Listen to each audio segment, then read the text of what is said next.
Maggi எப்படி செய்கிறதுன்னு பார்க்கலாம். இந்த மெத்தடில் நீங்கள் செஞ்சு கொடுத்தீங்கன்னா பசங்க கேட்டு வாங்கி சாப்பிடுவாங்க. சரி வாங்க எப்படி செய்கிறதுன்னு பார்க்கலாம்.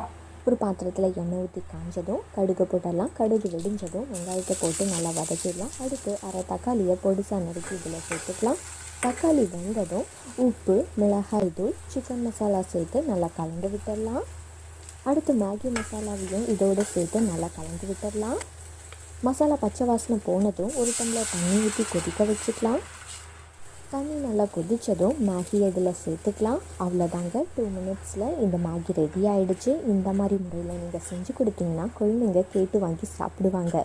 ஓகே ஃப்ரெண்ட்ஸ், இந்த வீடியோ உங்களுக்கு பிடிச்சிருந்ததுன்னா லைக் பண்ணுங்கள், ஷேர் பண்ணுங்கள், சேனலை மறக்காமல் சப்ஸ்கிரைப் பண்ணிடுங்க. தேங்க்யூ. மேகி எப்படி செய்கிறதுன்னு பார்க்கலாம். இந்த மெத்தடில் நீங்கள் செஞ்சு கொடுத்தீங்கன்னா பசங்க கேட்டு வாங்கி சாப்பிடுவாங்க. சரி வாங்க எப்படி செய்கிறதுன்னு பார்க்கலாம். ஒரு பாத்திரத்தில் எண்ணெய் ஊற்றி காஞ்சதும் கடுகு போட்டுடலாம். கடுகு